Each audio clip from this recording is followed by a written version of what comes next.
Hello students, मैं doctor Priyanka Sharma राजकीय महाविद्यालय लक्ष्मणगढ़ अलवर से बीए पार्ट 2 की गृह विज्ञान की सभी छात्राएं।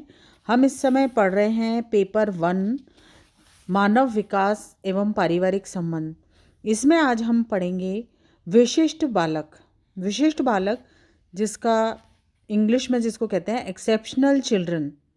बच्चों, आप सभी जानते हो कि सभी लोग अलग अलग रंग रूप, नाक नक्श, लंबाई चौड़ाई, अलग व्यक्तित्व के, अलग आचरण से सभी लोगों में आपस में विभिन्नता पाई जाती है। शारीरिक, मानसिक, बौद्धिक, आध्यात्मिक, संवेगात्मक रूप से भी हर व्यक्ति दूसरे व्यक्ति से अलग होता है। कोई बालक बहुत बुद्धिमान होता है तो कोई औसत बुद्धि का होता है तो कोई मंद बुद्धि का होता है। कोई बालक समझदार, व्यवहारिक और चतुर होता है तो कोई बालक मूर्ख होता है। कई बालक बहुत लोकप्रिय होते हैं तो कई बिल्कुल ही एकांत प्रिय होते हैं। इस तरह से सभी बालकों की अलग अलग विशिष्टता होती है, अलग अलग प्रकार होते हैं। विशिष्ट या असाधारण शब्द का प्रयोग ऐसे गुणों वाले व्यक्ति के लिए किया जाता है जो कि सामान्य व्यक्ति द्वारा प्रदर्शित उन्हीं गुणों से काफ़ी भिन्न होते हैं, जिसके कारण उनका व्यवहार, प्रतिक्रियाएं एवं कार्य प्रभावित होते हैं। परिणाम स्वरूप वैसे असाधारण व्यक्ति की ओर उनके साथियों का ध्यान आकर्षित होता है। सरल शब्दों में कहा जा सकता है कि विशिष्ट बालक वे बालक होते हैं जिनमें औसत बालकों से अधिक या कम गुण पाए जाते हैं। ये गुण उनकी बुद्धि, शारीरिक योग्यता, सामाजिक व्यवहार एवं समायोजन, संवेग, भाषा आदि किसी भी एक या एक से अधिक क्षेत्रों से संबंधित हो सकते हैं।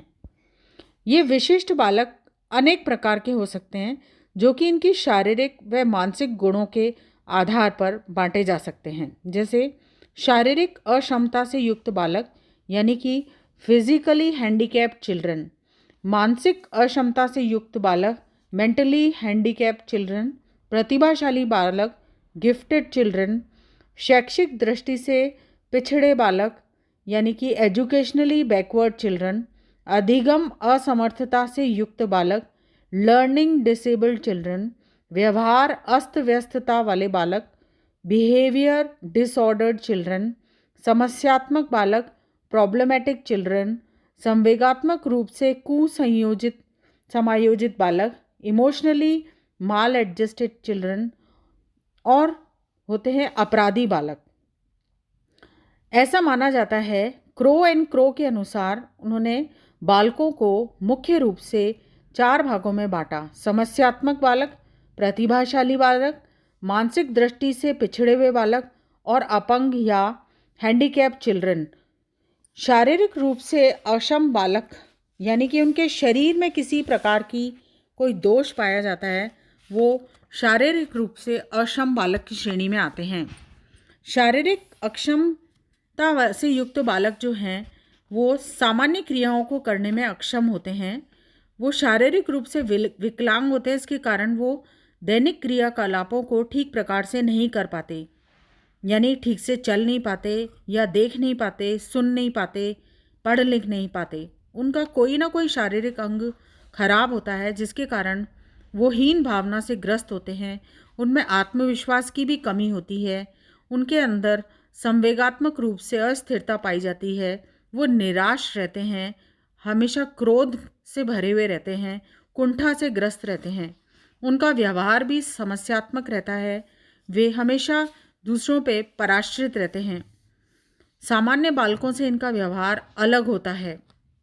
सामान्य बालक जहाँ हंसमुख, स्थिर, सहयोगी होते हैं, वहीं ये बालक दूसरों पर आश्रित होते हैं।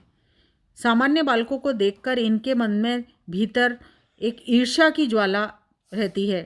ये भी उन्हीं की तरह चलना, दौड़ना, खेलना और काम करना चाहते हैं, लेकिन अपने शारीरिक दोष के कारण वो ऐसा नहीं कर पाते हैं। इन्हीं कारणों से उनका सामाजिक समायोजन भी नहीं हो पाता है। ये बालक या तो बहरे, अंधे होते हैं या पैरों से चलने में असमर्थ होते हैं, गूंगे होते हैं, या फिर इनके अंदर मिर्गी का रोग आता है, इस प्रकार के ये बालक होते हैं।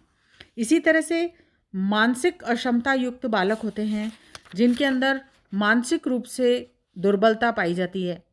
ये बालक जो हैं मानसिक रूप से अक्षम होते हैं, जो कि अपनी बुद्धि लब्धि से 80% से जिनकी कम होती है, जो कि समाज और के साथ में अपना समायोजन ठीक प्रकार से नहीं कर पाते हैं, वे मंदबुद्धि बालक कहलाते हैं। मंदबुद्धि बालकों का भी संवेगात्मक व सामाजिक रूप से समायोजन नहीं हो पाता है।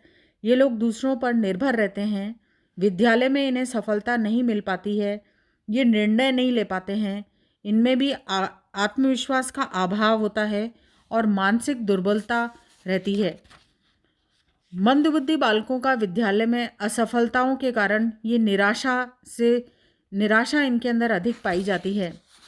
इस तरह से जो मंदबुद्धि बालक होते हैं वो समाज में अपने आप को समायोजित नहीं कर पाते हैं, उनकी कार्यशैली भी ठीक नहीं होती है और उनके अंदर सांवेगिक अस्थिरता भी पाई जाती है।